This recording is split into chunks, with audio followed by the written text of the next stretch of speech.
Let us say you have in Instagram a very popular celebrity, Cristiano Ronaldo, upload an image.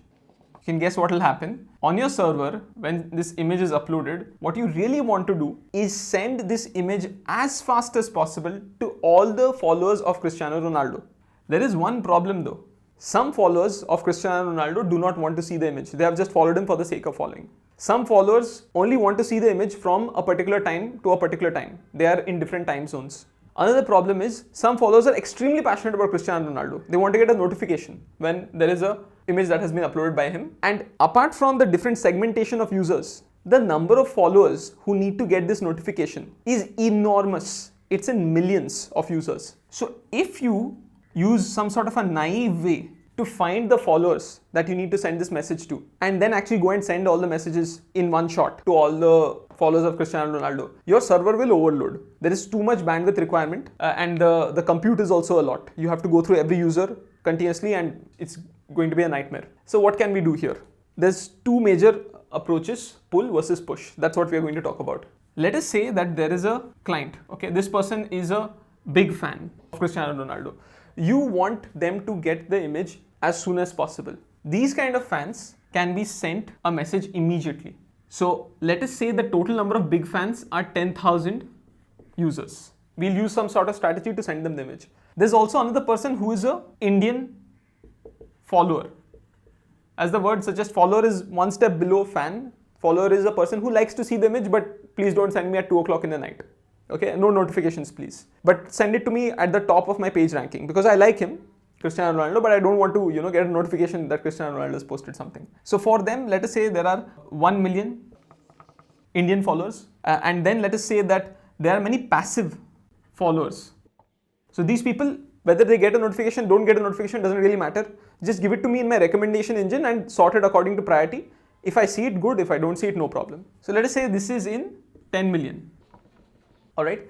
So you're seeing 3 different types of followers. Of course, you might have even more user segmentation based on how complex you want this algorithm and how truly beneficial it is to segment users in this way.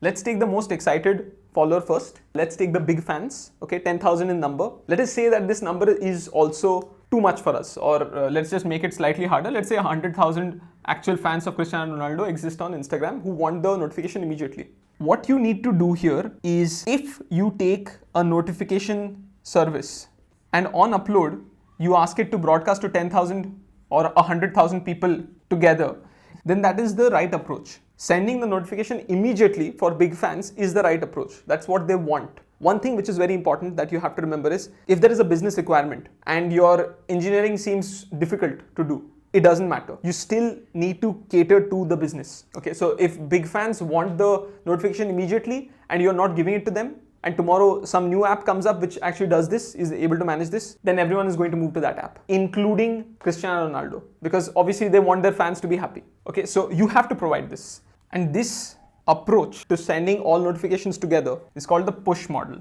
It's important to know about this word push. Push basically means that there is a service or some person who owns the event, who generates the event, and the person who generates the event sends the notification to everybody else.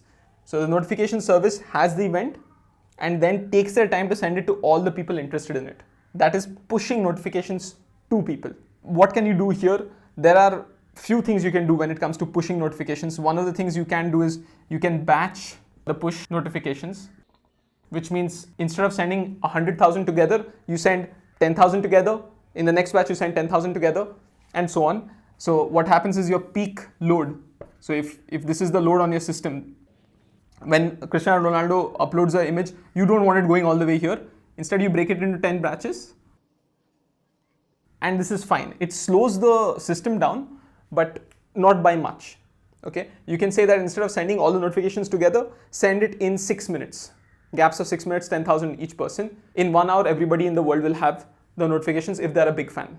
That's one benefit. You can of course reduce this time from 1 hour to 6 minutes also if you have that kind of hardware. That brings us to the second point, which is scaling. So you can either batch your push notifications or you can scale your hardware. You can do auto scaling here. You can manually scale if you know that Ronaldo is going to be posting more towards Christmas. Increase the amount of hardware you have. Of course, it doesn't really work for Instagram, but if you know that Black Friday is coming up, then the same concept can be used to manually scale the hardware. If you see during Zomato, during lunchtime and during dinner, that's the time when they really need to bulk up their hardware. And if you're sending any kind of offer notifications at that time, this is again the same notification service for Zomato, for any food delivery app, is active in the evenings and in the afternoon around 12 when they know that people are looking to order. All right, so that is the push model. You take an event, a discount offer, Cristiano Ronaldo's image, whatever you like, some sort of an event which you need to send to other people, and you push it out there. The opposite of this is called pull. So what this means is, instead of users getting the notification from the service, you now have a service which is queried to by other users for a notification. Okay, and who's going to do this? The Indian followers. When they wake up, they open their Instagram app and then they say, all right, I'm following Cristiano Ronaldo, Amitabh Bachchan, various people. I want the updates that they have made in the last 24 hours or since when I last opened my app. Any kind of newsfeed algorithm that you like. But the idea is, I'm going to go and query this notification service. I'm going to say, get me all the events with Cristiano Ronaldo tags in it, and then send me that as a response. So this is the request, this is the response. The best part about this is that you did not overload the server. It was a single request from you which gave a single response. Okay, the server did not preemptively give you the notifications like over here. It did not push you the notifications, you pulled it. What do you think the load is going to look like? Is it going to be spiky? Much less spiky. People come at random times, they wake up at random times, and they open the Instagram app at random times. You are probably going to get a load something which resembles something like this, right? People who are interested in the day come, it peaks to a particular point and then it slowly dies out. The benefit of this is that you do not need max hardware to be very high. So the amount of load you have to take at any point in time is not very high. Contrast this with the spiky load you had earlier, which was going all the way here and then all the way here. Okay, so pull has its own benefit. It works for many use cases. In fact, I would say in any place where you can afford some sort of delay in notification, in any place where people are interested but not really that much, that's how I'll put it, you can use the pull notification model right over here. Now, there is one final method of notifying people. It's not passive followers. Passive followers also will be using the pull notification. The only difference in passive followers taking the pull notification is, instead of them querying the notification service, they're probably going to be querying a recommendation engine, and the recommendation engine can be told about this event. And there's a priority change over there. So instead of the notification service directly telling them, the notification service will not tell them even if they query this. So the event for passive followers will not exist. They will not be getting Cristiano Ronaldo's notifications.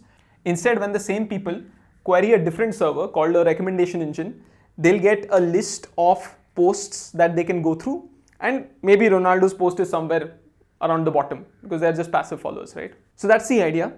There is a middle approach to this, a hybrid approach, and that involves the notification service pushing events to a message queue. Then these messages being either pushed or pulled by other clients. Why should we have an intermediary message queue which is getting this event? You have now decoupled the notification service from distribution, which means that if there is a single event on the notification service, it can keep all the notifications with itself while the message queue handles distribution. Maybe we are sending events at the rate of 3 events per second, and it needs to be ingested at 30 events per second, which means roughly that 10x more people who are reading than they are writing. What you have done with the message queue is you have decoupled these two, ingestion rate and exit rate. So you can focus on just distribution as a single problem if you keep a separate message queue. You can persist these events. You can have different people pulling from different parts of the message queue. Okay, the notification engine otherwise would need to remember this person has pulled these many notifications and therefore I need to give some new notifications now. Or you would need to persist that in the client.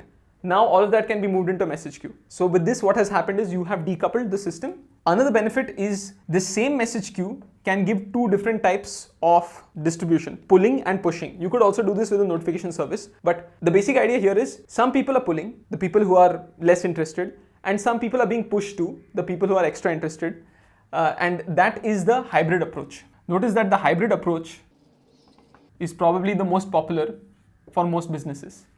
Depending on the kind of user, you use a pull or a push. That's the hybrid.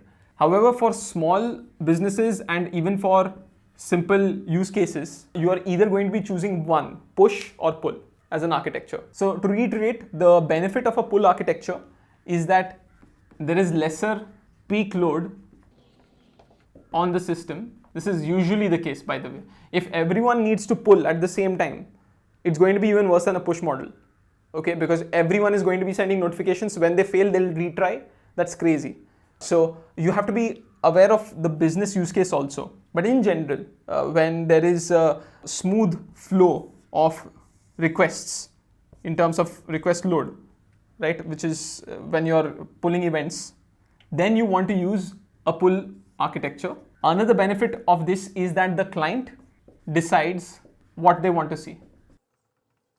In most businesses, this makes sense. You let the client decide, do you want to see this or not right now, instead of the server saying, listen, there's something new which has come up. So that's a benefit. Push architecture has the benefit that it has very low latency, in the sense that if there is an event, then the event will be sent to you immediately. So in case of any emergency notifications that the server is going to go down in 3 minutes, you want to blast this notification to everybody, sure, go ahead, use the push architecture. Another benefit of this is that the notifications are no longer stale. They don't lie about. They consume lesser memory. They consume a lot of memory short term, but long term, you don't have dead notifications lying about that somebody someday is going to pull these. Okay, if you look at the Cristiano Ronaldo event and you look at the passive followers, if you keep a push architecture, everybody's going to get the notification and it's done. But if you keep a pull architecture, maybe you have to keep the notification in the cache for 24 hours or 48 hours. Because some sleepy person is going to come after 48 hours and going to pull the event. So their overall memory consumption for all these tail notifications might be quite high. Okay, that's pull versus push. We had a reasonably detailed discussion on this. If you have any doubts on this, you can leave them in the comments. But of course, we are talking about other design trade-offs also now. So maybe you want to do that at the end.